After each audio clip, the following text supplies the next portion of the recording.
तो आइए बच्चों, आज के लेक्चर में हम सेंटर ऑफ ट्रायंगल्स के बारे में बात करेंगे। मतलब जितने भी ट्रायंगल हैं उनके सेंटर के बारे में पूछा जाता है कि कैसे निकालते हैं उनके सेंटर। तो देखिए, सबसे पहले अपन जो सेंटर की बात करेंगे वो सेंट्रोइड की बात करेंगे। सबसे पहले समझिए कि सेंट्रोइड क्या होता है, सेंट्रोइड कब बनता है। देखिए, एक ट्रायंगल है, एक ट्रायंगल लिया, देखिए एक ये ट्रायंगल लिया मैंने ABC, ठीक है। अब सेंट्रोइड कैसे बनता है किसी भी ट्रायंगल के अंदर।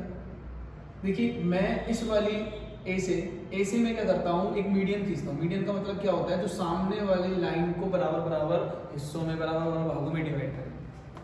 मैं ऐसे ही B से एक AC पर एक ऐसी लाइन खींचता हूँ जो AC को बराबर बराबर भागों में डिवाइड करे, और ऐसे ही C से एक ऐसी लाइन खींचता हूँ AB पर जो AB को बराबर बराबर भागों में डिवाइड करे। मतलब इनका रेशियो बराबर है सबका, समझ में आया। तो जहाँ पर ये तीनों आपस में मिलती हैं, इसको बोलते हैं सेंट्रोइड। ये पॉइंट को बोलते हैं सेंट्रोइड। और ये जो लाइनें है ना, जो सामने वाली लाइन को बराबर बराबर भागों में डिवाइड कर रही है, उसको बोलते हैं मीडियन। तो तीन मीडियन है यहाँ पर, एक मीडियन ये रही, दूसरी है, तीसरी है, तीनों आपस में जहाँ मिलती है उसको बोलते हैं सेंट्रोइड। अब सेंट्रोइड निकालने का सीधा सा तरीका बता दो।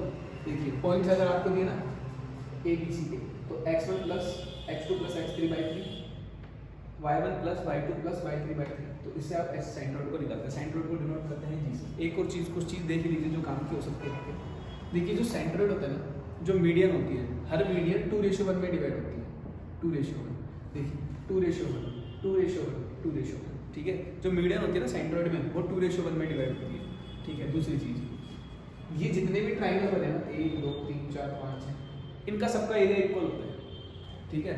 तो जो एरिया होता है ना इन 6 के 6 ट्राइंगल्स का, वो हमेशा इक्वल होता है। सेंट्रोइड निकालना आपने सीख लिया। सेंट्रोइड कैसे निकालेंगे, तीनों के तीनों अगर वर्टेक्स दिए हुए हैं तो तीनों का सम करके x1 plus x2 plus x3/3, y1 plus y2 plus y3/3, इससे आप सेंट्रोइड निकाल सकते हैं। दूसरे बात करते हैं इन सेंटर। इन सेंटर कैसे बनते हैं किसी भी ट्रायंगल के अंदर। देखिए, इन सेंटर बनने के लिए आपको याद रखना है interior angles bisector. Interior angle bisector मतलब क्या है। ये एक मैंने ट्रायंगल लिया, ये A है, इसका वर्टेक्स B है और इसका वर्टेक्स C है। A वर्टेक्स से मैं सामने A वर्टेक्स का जो एंगल है ना, उससे एक ऐसी लाइन खींचता हूँ जो A वर्टेक्स को बराबर भागों में बराबर एंगल में डिवाइड करती हूँ। मतलब जितना एंगल ये हो, एंगल बाइसेक्टर, उतना एंगल ये हो। B से मैं एक ऐसी लाइन खींचता हूँ जो B को इक्वल एंगल में डिवाइड करती हूँ। जितना एंगल ये हो उतना एंगल ये हो। ऐसे ही C से मैं सामने वाली पर एक लाइन खींचता हूँ, जितना एंगल ये है C का उतना एंगल ये है।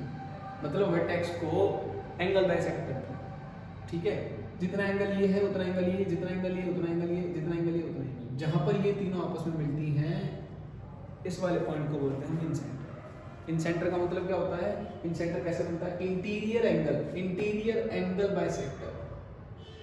और जिससे, और ये वाली जो पॉइंट जहां पर ये तीनों की तीनों आपस में मिलती हैं, इंटीरियर एंगल बाइसेक्टर वाली, इसको बोलते हैं इन सेंटर। इसको डिनोट करते हैं I से। अब देखिए, इन सेंटर निकालने का फॉर्मूला क्या है। इन सेंटर निकालने का जो फॉर्मूला है, देखिए मैं इस वाली लाइन को A के सामने वाली जो BC है इसकी लाइन मान लेता हूँ, B के सामने वाली जो लाइन है AC, इसकी लेंथ मान लेता हूँ A से C तक की, वो है B, और B से A से B तक की जो लेंथ है वो है C। आपको ABC आपको पता होने चाहिए, AB BC CA की लेंथ आपको पता होनी चाहिए। कैसे निकालेंगे, इसके वर्टेक्स हैं x1 y1, इसके वर्टेक्स हैं x2 y2 और इसके वर्टेक्स हैं x3 y3। तो इन सेंटर निकालने का फॉर्मूला क्या है, देखिए x1a plus x2b plus x3c, समझ में आया, अपॉन में a प्लस b प्लस, ठीक है। ऐसे ही y1a plus y2b plus y3c upon में a plus b plus c। इससे आप क्या निकाल सकते हैं, इन सेंटर निकाल सकते हैं। बस यहाँ ध्यान देने की बात ये है कि जो आप ये लेंथ ले रहे हो ना, उसके सामने वाले के लिए वर्टेक्स लेने हैं, ठीक है बच्चों। दूसरा देखिए, तीसरा देखेंगे ऑर्थो सेंटर। ऑर्थो सेंटर मतलब क्या होता है, एल्टीट्यूड। मतलब ऑर्थो सेंटर कैसे बनता है वो भी देख लीजिए। किसी भी ट्राइंगल के अंदर ऑर्थो सेंटर कब बनेगा, एक ट्राइंगल है, इसका ऑर्थो सेंटर अगर मुझे बनाना है ना, तो देखिए इसका ऑर्थो सेंटर बनाने का तरीका पता है क्या है। इसका ऑर्थो सेंटर एल्टीट्यूड खींच दीजिए।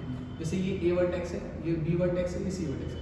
ए वर्टेक्स से एल्टीट्यूड का मतलब होता है परपेंडिकुलर, सामने वाले वर्टेक्स से परपेंडिकुलर खींच दीजिए सामने वाली लाइन पर, ठीक है। जैसे ए वर्टेक्स है, इसके सामने वाली लाइन कौन सी है, बीसी, इस पर परपेंडिकुलर खींच दीजिए, कोई दिक्कत है। ऐसे ही बी एक वर्टेक्स है, इसके सामने वाली लाइन पर एक परपेंडिकुलर खींच दीजिए जो बीसी पर क्या, एसी पर क्या हो, परपेंडिकुलर हो, ठीक है।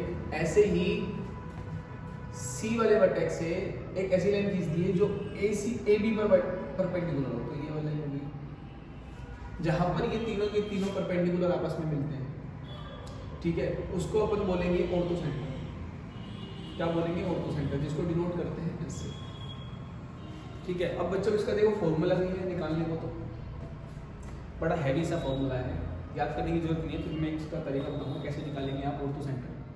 देखिए ऑर्थो सेंटर कैसे निकालेंगे, x1 tan a, ये वाला angle x1 tan a plus x2 tan b plus x3 tan c upon में tan a plus tan b plus tan c, और ऐसे ही y1 tan a plus y2 tan b plus y3 tan c upon में tan a plus tan b plus tan c। देखो इसका एक तरीका बता देता हूँ, एल्टीट्यूड आपको अगर ऑर्थो सेंटर निकालना है, देखो बताइए, आपको x निकालना है,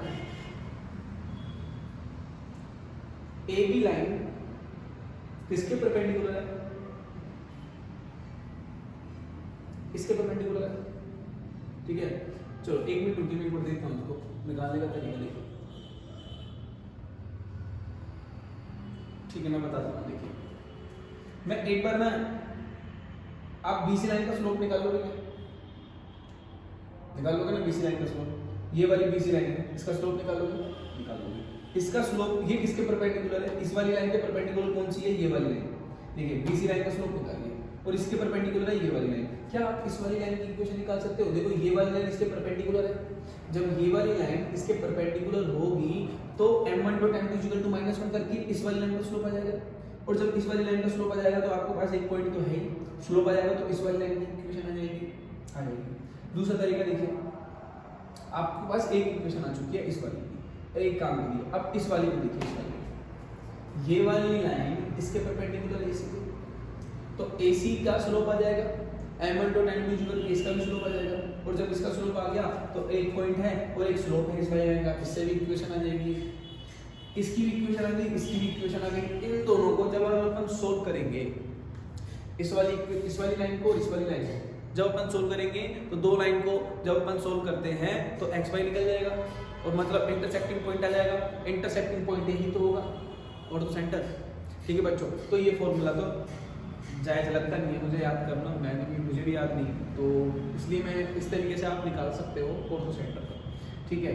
सरकम सेंटर देखिए सरकम सेंटर कैसे क्या होता है, परपेंडिकुलर बाइसेक्टर, परपेंडिकुलर बाइसेक्टर मतलब तीन वर्टेक्स आपको दिए हैं, A B C, A B और सी, परपेंडिकुलर बाइसेक्टर कैसे निकालोगे, जो वर्टेक्स ए है ना, इससे है ना सामने वाली लाइन पर एक परपेंडिकुलर खींचिए, और वो ऐसा परपेंडिकुलर होना चाहिए जो बी और सी को बराबर बराबर भागों में डिवाइड भी करता हो, ठीक है।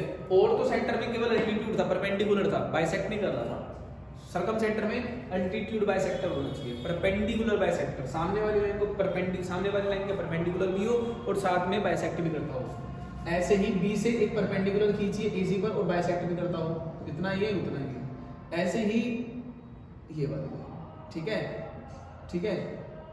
ऐसे ही ए बी पर सी से एक परपेंडिकुलर खींचिए, ये वाला परपेंडिकुलर, ये परपेंडिकुलर, और साथ में इक्वल इक्वल भागों में डिवाइड भी करता हूँ। जहां पर ये तीनों पॉइंट आपस तीनों लाइन आपस में मिलती है उसको बोलेंगे सरकम सेंटर। अब सरकम सेंटर का एक चीज बता देता हूँ, सरकम सेंटर की प्रॉपर्टी देखो। सरकम सेंटर पहले निकालते कैसे, आपको अगर तीनों वर्टेक्स दिए हैं तो कैसे निकालोगे सरकम सेंटर, ये x1 sin 2a plus x2 sin 2b plus x3 sin 2c, आपको ये वाले एंगल वर्टेक्स के दिए होने चाहिए इसके लिए, और साथ में आपको ये वर्टेक्स भी दिए होने चाहिए, ठीक है। ये वाला एंगल तो मुझे, ये वाला फॉर्मूला तो मुझे लगता नहीं है हमें याद करना चाहिए, तो चलो दूसरा तरीका बता देता हूँ। देखिए एक प्रॉपर्टी सुनिए सरकम सेंटर की। सरकम सेंटर की प्रॉपर्टी क्या है कि जो ये वाली लाइन होती है ना ए से सी तक की, वो बराबर होती है बी से सी तक की, और वो बराबर होती है सी से ये सी तक की, मतलब A C equal to B C equal to C C. देखिए A C equal to B C equal to C C, ठीक है। आप इसको एज्यूम कर लीजिए एक्स वाई, कोई दिक्कत है। इससे इसका यूज करके इस वाली ये पॉइंट से इस वाले पॉइंट का जो x1 y1 आपको दिया है, इन दोनों पॉइंट का यूज करके ये वाली इक्वेशन निकालोगे, इस वाली लाइन की निकल जाएगी। इन दोनों का यूज करके ये वाला x1 y1 और इसका यूज करके निकाल लोगे, ठीक है। और ये लेंथ बराबर है तो ये वाली लेंथ इसकी बराबर हो जाएगी, ठीक है।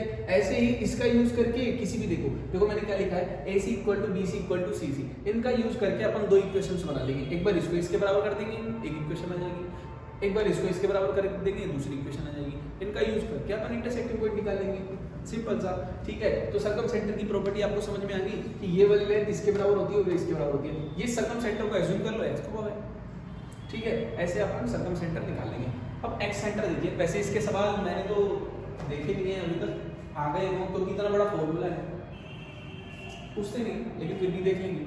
देखिए सर्कम, देखो x सेंटर क्या होता है, ये एक ट्रायंगल है। x सेंटर का मतलब होता है कि एक ट्रायंगल होता है, इसके बाहर ना तीन सर्कल बनते हैं, एक यहाँ बनता है, एक यहाँ बनता है और एक यहाँ बनता है, ठीक है। तो इसके जो सेंटर है वो बाहर है, तो इसलिए इनको बोलेंगे x सेंटर। तो यहाँ पर देखिए तीन सेंटर बन के आए, तीन x सेंटर बन के आए, तो यहाँ पर तीन फॉर्मूले हैं, ठीक है। अच्छा देखिए कैसे निकालेंगे इसको, इसके वर्टेक्स दिए हैं और साथ में सामने वाली लाइन की डिस्टेंस भी दी है, a के सामने वाली डिस्टेंस a, फिर ये b और इसे निकालेंगे कैसे। पहला x सेंटर निकालेंगे, पहला कैसे निकालेंगे, माइनस का ax1 plus bx2 plus cx3 upon minus का a plus b plus c, फिर ये माइनस को आगे करते जाओ a, ठीक है। यहाँ पर अब ये y इंटरसेप्ट कैसे निकालेंगे, y पॉइंट, ठीक है, माइनस का a y1 plus by2 plus cy3 upon में माइनस का a plus b plus c। दूसरा x सेंटर कैसे निकालेंगे, ax1 माइनस का bx2 प्लस cx3 अपॉन में a माइनस का b plus c, ay1 minus का by2 plus cy3 a minus b plus c। ऐसे ही तीसरा x सेंटर भी अपन निकालेंगे, बस इसमें माइनस को आगे कर देना। कैसे निकलेगा, ax1 प्लस bx2 माइनस का cx3 अपॉन में a plus b plus minus c। ऐसे ही ay1 प्लस by2 माइनस का cy3 अपॉन में a plus b plus minus c। तो बच्चों ये कुछ थोड़े से कंसेप्ट थे किसके, सेंटर ऑफ ट्रायंगल। इसमें छोटी सी चीजें और रह चुकी हैं, तो अगली वीडियो में हम बात करते हैं। आज के लिए थैंक यू बच्चों, ठीक है।